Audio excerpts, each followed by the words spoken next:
Muy buenas tardes, amadas hermanas. Es para mí un honor hoy estar con ustedes para compartir este pequeño estudio que espero que sea de mucha bendición para sus vidas y que las ayude a tener esperanza. Este es el título de este estudio y lo vamos a poner en manos de Dios antes de comenzar. Padre Celestial, te damos gracias por esta oportunidad, Señor, de compartir con tus hijas, Señor, tu palabra, Señor, tu amor, Señor, tu misericordia. Yo te pido, Señor, que esta semilla, Señor, sea sembrada en sus corazones y que dé fruto, Señor, al 100%, Señor, que cada una de ellas sea bendecida con estas palabras tuyas, Padre, en el nombre de Cristo Jesús. Guía, Señor, mis labios, guía mi pensamiento y mi corazón, Señor, a hablar, Señor, lo que tú, Señor, has determinado, Señor, dar como una instrucción de amor a sus vidas, Señor, en el nombre de Cristo Jesús. Te alabamos y te bendecimos, Padre, que todo sea esto para honrarte. Amén. Pues bien, el estudio de hoy se titula Tener esperanza.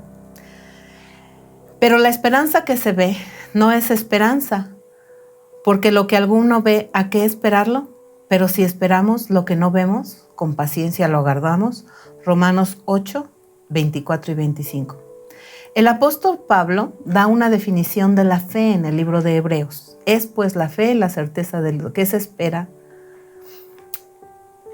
pero también da una definición de lo que es la esperanza en el libro de Romanos.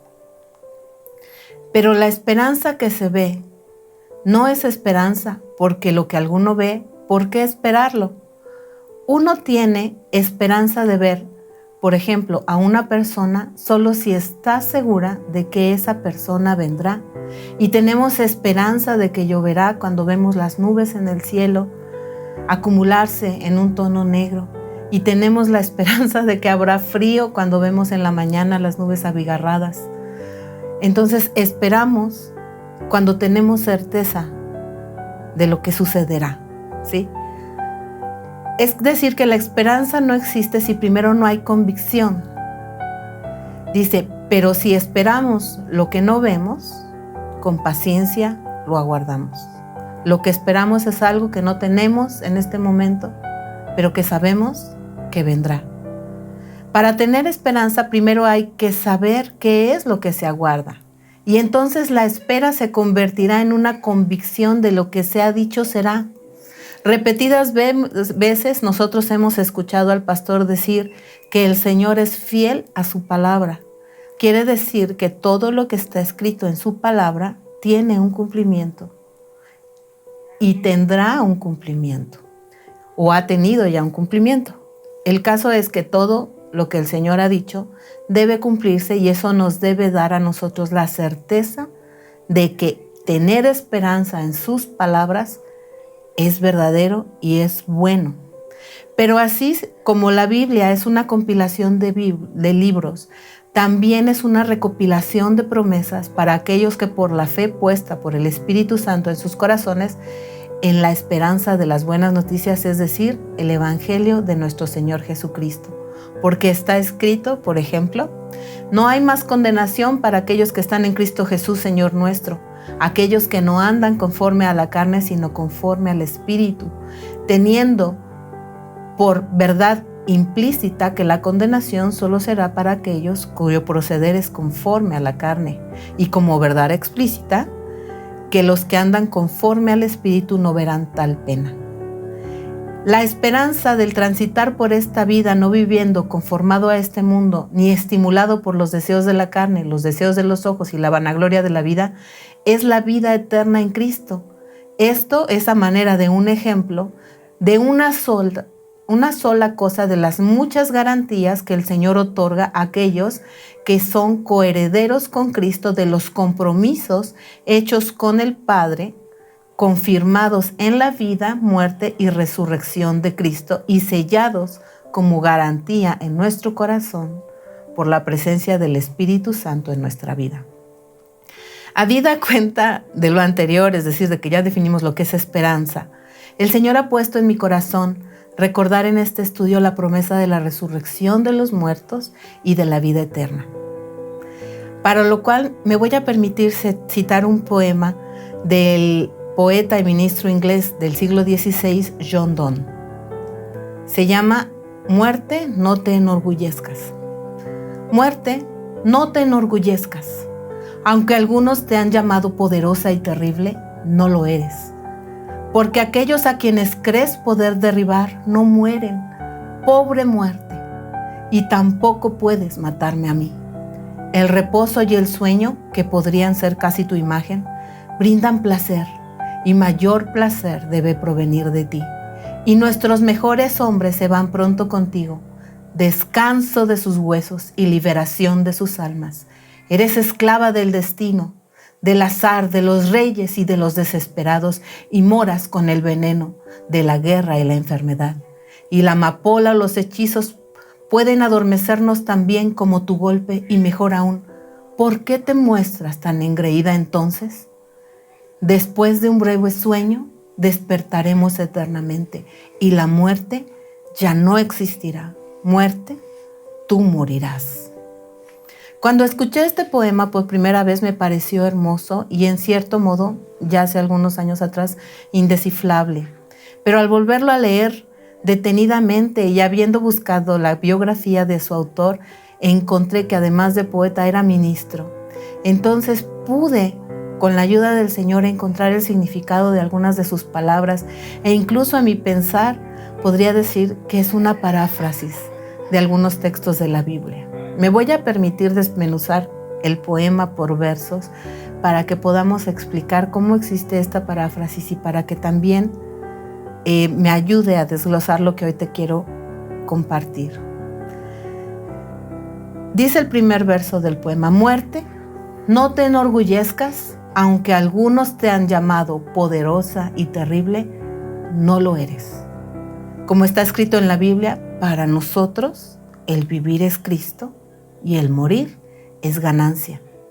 Lo que al mundo puede parecer atroz, que se terminen los sueños y las esperanzas de lo que la vida ofrece, la hermosa compañía del cónyuge, los abrazos del pequeño que se va, los recuerdos y vivencias de la infancia al lado de los abuelos, la fuerza del ímpetu de los jóvenes que parece desvanecerse de este mundo para siempre. Para los que tenemos esperanza, no significa el fin, sino el comienzo de la vida que sí es vida y que nunca se acabará.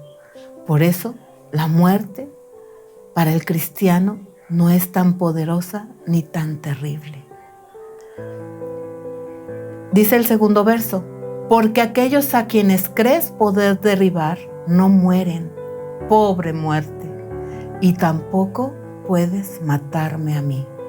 Como cita el apóstol Pablo en 1 de Tesalonicenses 4, del 13 al 18. Tampoco queremos, hermanos, que ignoréis acerca de los que duermen. No dice de los que mueren, aunque podría estarlo usando como un sinónimo. Para que no os entristezcáis como los otros que no tienen esperanza, porque nosotros sí tenemos esperanza. Porque si creemos que Jesús murió y resucitó, así también traerá Dios con Jesús a los que durmieron en él. Por lo cual os decimos esto en palabra del Señor, que nosotros que vivimos, que habremos quedado hasta la venida del Señor, no precederemos a los que durmieron, porque el Señor mismo, con voz de mando, con voz de arcángel y con trompeta de Dios, descenderá del cielo, y los muertos en Cristo resucitarán primero. Luego nosotros, los que hayamos quedado, seremos arrebatados juntamente con ellos en las nubes para recibir al Señor en el aire, y así estaremos siempre con el Señor. Por lo tanto, dice Pablo, alentaos los unos a otros con estas palabras. Dice John Donne: porque aquellos a quienes la muerte cree derribar no mueren. Pobre muerte, tampoco puedes matarme a mí. Con las palabras de la esperanza de que los que han partido en el Señor no mueren, sino que aguardan en su presencia hasta el tiempo en el que el Señor determine que nos volvamos a ver. Por tanto, si bien los extrañamos, No lloremos por ellos como si no hubiera esperanza de no volverlos a ver. Pensemos que han ido a un viaje, que están bien por la promesa del Señor de que estarían con Él en el paraíso y sobre todo de que volverán juntamente con Él para que todos juntos estemos con el Señor. Dice el siguiente verso del poema de John Donne: el reposo y el sueño, que podrían ser casi tu imagen, brindan placer, y mayor placer debe provenir de ti. El apóstol Pablo no escribe los que mueren, sino los que duermen. Y muchos de los que hemos visto partir en Cristo, hermanos y hermanas, podemos ver en su rostro que denotan una paz insuperable. Parecen estar solo dormidos en un sueño profundo y no muertos. Dan apariencia de descansar pacíficamente. Y dice el poeta que el descanso y el sueño brindan placer y que mayor placer debe provenir de la muerte, pues como está escrito, en esta vida todo es vanidad y aflicción de espíritu. ¿Qué provecho tiene el hombre de todo su trabajo con que se afana debajo del sol? Generación va y generación viene, mas la tierra siempre permanece. Sale el sol y se pone el sol y se apresura a volver al lugar donde se levanta.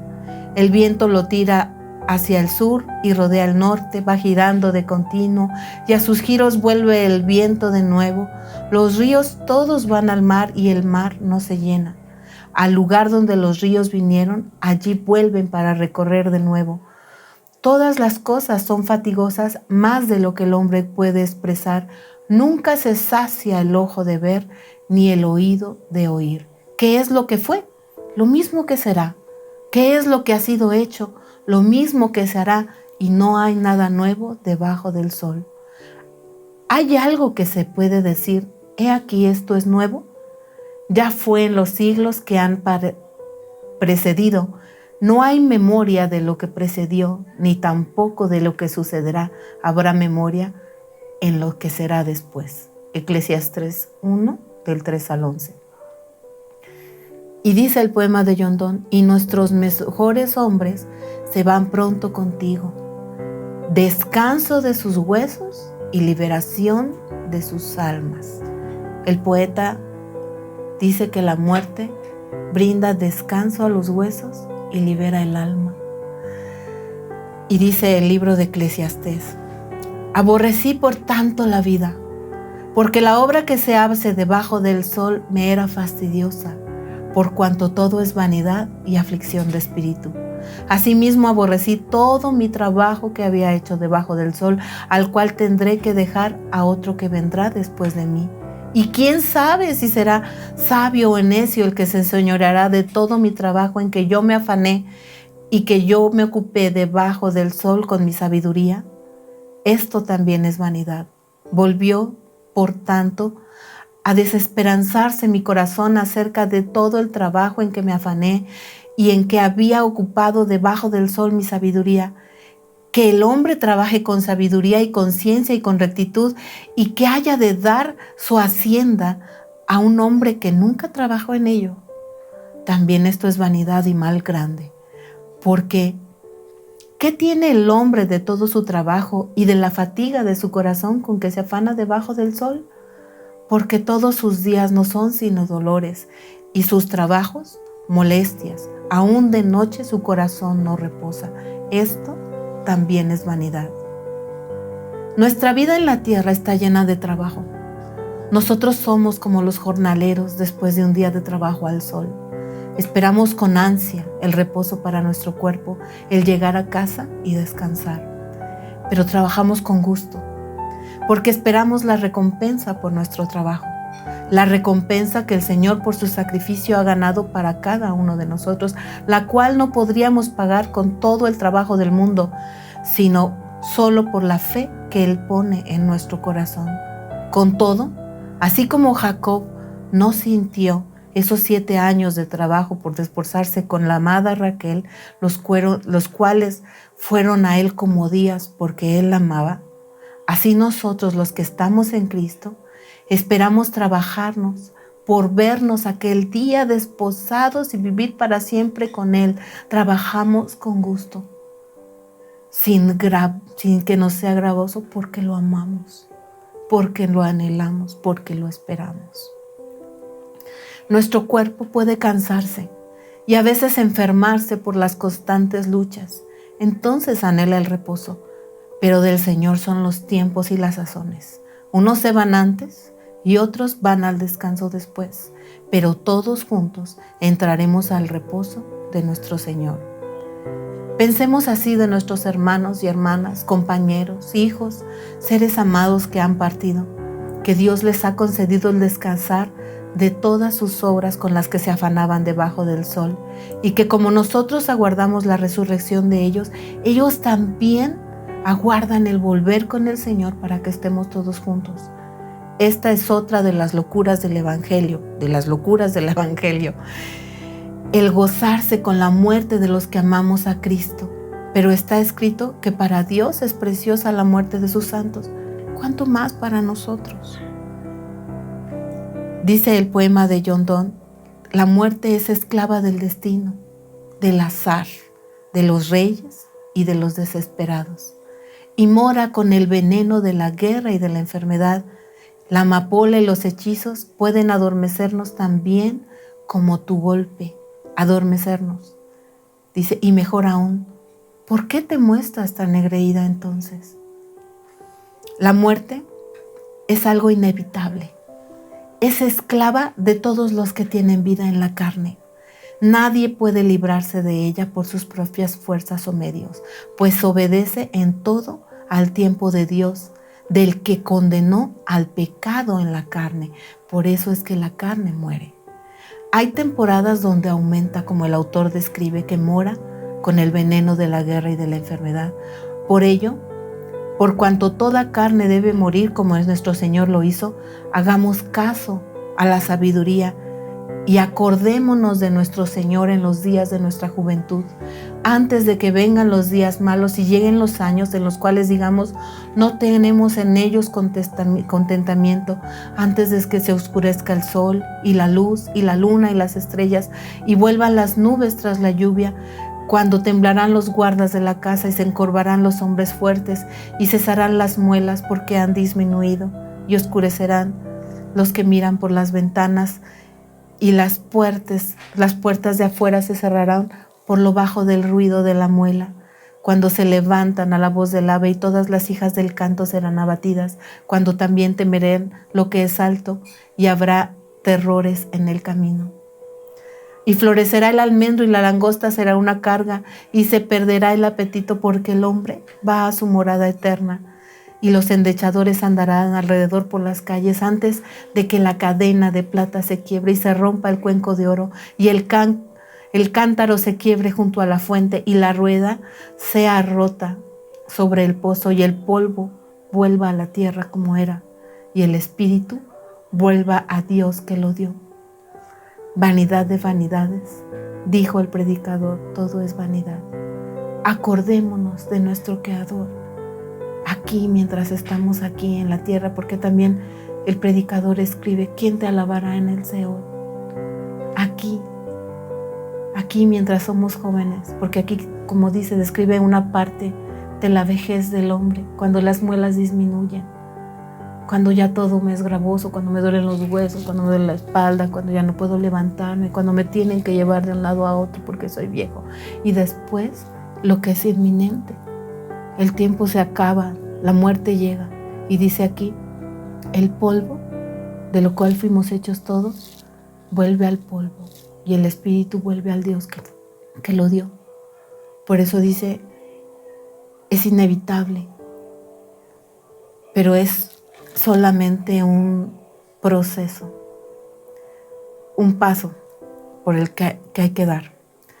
Acerca de los tiempos y de las ocasiones, no tenéis necesidad, hermanos, de que yo os escriba, porque vosotros sabéis perfectamente que el día del Señor vendrá así como ladrón en la noche, que cuando digan paz y seguridad, entonces vendrá sobre ellos destrucción repentina como dolores a la mujer encinta y no escaparán. Mas vosotros Hermanos, no estáis en tinieblas para que el día os sorprenda como ladrón. Porque todos vosotros sois hijos de luz, hijos del día. No somos de la noche ni de las tinieblas, por tanto, no durmamos como los demás, sino velemos y seamos sobrios. Acordémonos de nuestro Creador todos los días. Es decir, que seamos conscientes de que el día de nuestro Señor, de que el día del encuentro con el Señor llegará. Tengamos esperanza de que así será. Por tanto, velemos en la luz del Evangelio y de permanecer siempre su fe. Aguardemos con paciencia y alegrémonos por los que ya descansan. Fortaleced las manos caídas. Afirmad las rodillas endebles. Decid a los de corazón apocado: esforzaos, no temáis. He aquí vuestro Dios viene con retribución, con pago. Dios mismo vendrá y os salvará. Entonces los ojos de los ciegos serán abiertos y los oídos de los sordos se abrirán. Entonces el cojo saltará como un ciervo y cantará la lengua del mudo, porque aguas serán cavadas en el desierto y torrentes en la soledad. El lugar seco se convertirá en estanque y el sequedad en manaderos de aguas. En la morada de chacales, en su guarida, será lugar de cañas y juncos, y habrá allí calzada, camino, y será llamado camino de santidad, por el cual el inmundo no pasará, sino que él mismo estará con ellos. El que anduviere este camino, por torpe que sea, no se extraviará, ni habrá allí león ni fiera subirá por él, ni se hallará. ¿Por qué?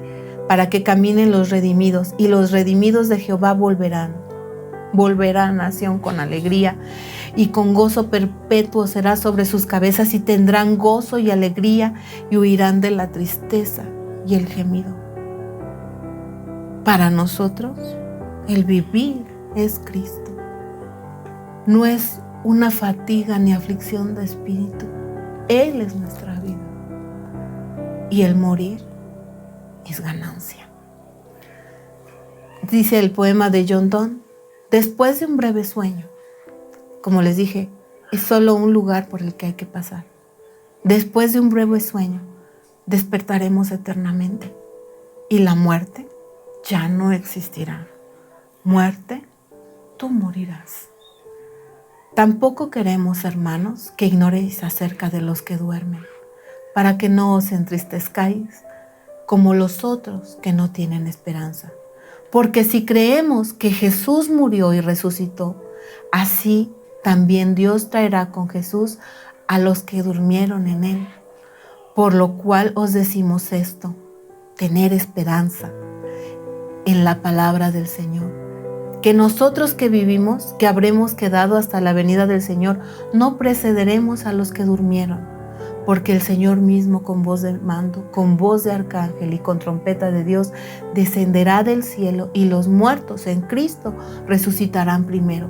Luego nosotros, los que vivimos, los que hayamos quedado, seremos arrebatados juntamente con ellos en las nubes para recibir el Señor en el aire, y así estaremos siempre con Él. Por tanto, alentémonos los unos a los otros con estas palabras. Pero dirá alguno: ¿cómo resucitarán los muertos? ¿Con qué cuerpo vendrán? Necio, lo que tú siembras no se vivifica sino muere antes. Y lo que siembras no es el cuerpo que ha de salir, sino el grano desnudo, ya sea de trigo o de otro grano. Pero Dios le da el cuerpo como Él quiso, y cada semilla su propio cuerpo. Si usted ha plantado 2 semillas de limón, del mismo limón, los árboles son totalmente diferentes. Los que nacen de esas 2 semillas son diferentes. Dan el mismo fruto, pero son diferentes. No toda carne es la misma carne, sino que una es la carne de los hombres y otra la de las bestias, pero una es otra la de los peces y otra la de las aves. Y hay cuerpos celestiales y hay cuerpos terrenales, pero una es la gloria de los celestiales y otra la de los celestiales. Una es la gloria del sol y otra la gloria de la luna y otra la gloria de las estrellas, pues una estrella es diferente a otra en gloria. Así también es la resurrección de los muertos. Se siembra en corrupción, resucitará en incorrupción. Se siembra en deshonra, resucitará en gloria. Se siembra en debilidad, resucitará en poder.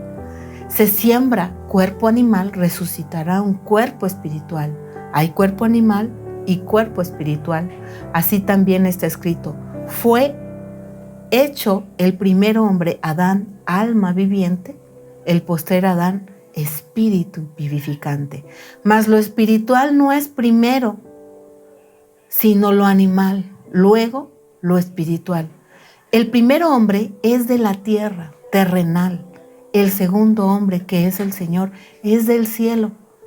Cual el terrenal, también los terrenales, y cual el celestial, también los celestiales. O como lo dijimos en Eclesiastés, el polvo vuelve al polvo y el espíritu al Dios que lo dio.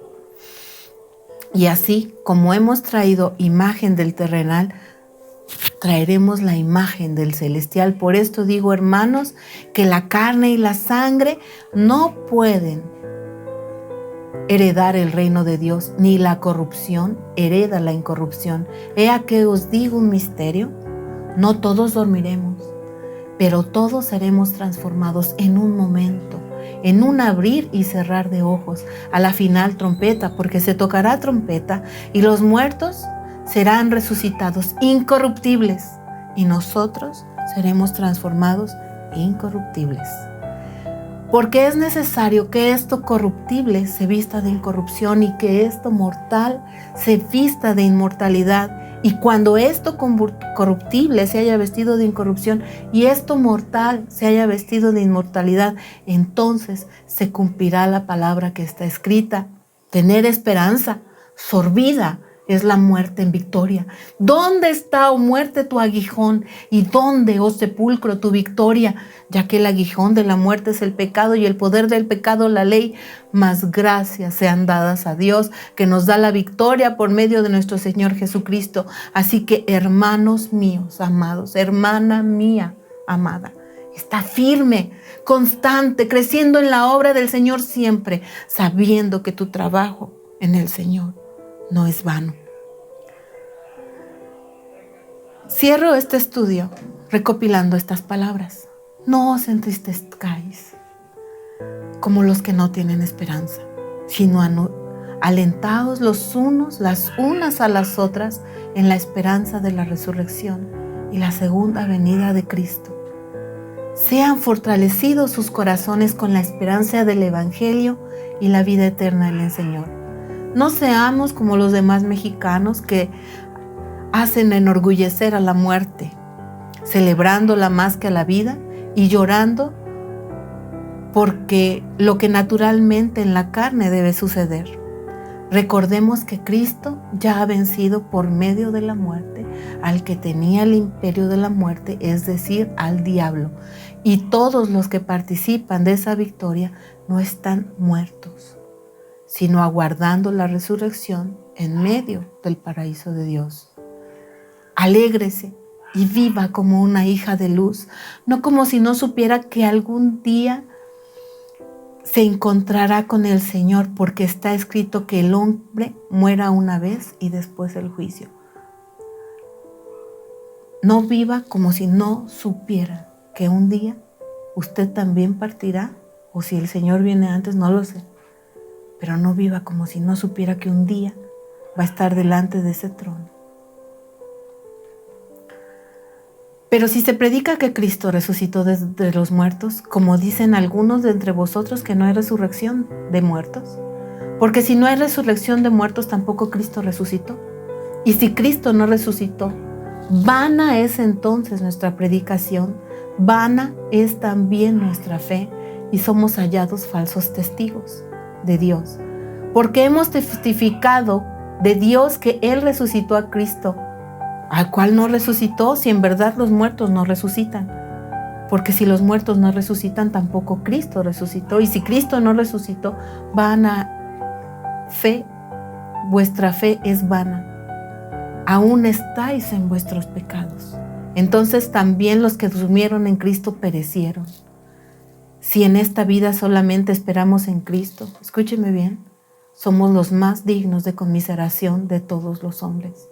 Mas ahora, Cristo ha resucitado de los muertos, primicias de los que durmieron es hecho, porque por cuanto la muerte entró por un hombre, también por un hombre la resurrección de los muertos. Porque si como en Adán todos mueron, también en Cristo todos serán vivificados, pero cada uno en su debido orden. Cristo, las primicias, luego los que son de Cristo en su venida, luego el fin, cuando entregue el reino al Dios y Padre, cuando haya suprimido todo dominio, toda autoridad y toda potencia, porque es preciso que Él reine hasta que haya puesto a todos sus enemigos debajo de tus pies. Y el postrer enemigo que será vencido es la muerte. Enjugará Dios toda lágrima de los ojos de ellos y ya no habrá muerte, ni habrá más llanto, ni clamor, ni dolor, porque las primeras cosas pasaron. Hay que cumplir un tiempo de duelo por los que esperamos que vuelvan pronto, pero hay que levantarnos en esperanza y no dejar que la muerte se enorgullezca, pues para los que hemos creído en Cristo Jesús, la muerte es solo como un dormir para despertar en casa, porque tenemos la vida eterna en Cristo Jesús. Muerte, no os enorgullezcáis. Muerte, no te enorgullezcas, aunque algunos te han llamado poderosa y terrible, no lo eres. Porque aquellos a quienes crees poder derribar no mueren, pobre muerte, y tampoco puedes matarme a mí. El reposo y el sueño, que podrían ser casi tu imagen, brindan placer, y mayor placer debe provenir de ti, y nuestros mejores hombres se van pronto contigo. Descanso de sus huesos y liberación de sus almas. Eres esclava del destino, del azar, de los reyes y de los desesperados, y moras con el veneno de la guerra y la enfermedad. Y la amapola o los hechizos pueden adormecernos como un golpe, y mejor aún, ¿por qué te muestras tan engreída entonces? Después de un breve sueño, despertaremos eternamente, y la muerte ya no existirá. Muerte, tú morirás. Espero que el Señor haya avivado la esperanza en tu corazón y que te haya ayudado a levantar el rostro para trabajar en el ensanchamiento de su reino, en lo que llega la hora de nuestro eterno encuentro. Que el Señor te bendiga, llene de fe tu corazón e inunde de esperanza tu vida, y vuelva a ti el gozo de tu salvación y te enseñe a alegrarte y amar como Él la muerte de sus santos. Y fortalezca tus manos y enderece tus rodillas y te haga esperar siempre en fe y en esperanza, porque lo que Él ha dicho, que nos volveremos a ver, que ellos resucitarán, que los que estemos vivos seremos transformados, que Él vendrá, que la muerte ya no existirá, que enjugará las lágrimas de nuestros rostros. Es verdad. Ten esperanza, espera, porque va a pasar. Que el Señor te bendiga y te guarde. En el nombre de Jesús, amén.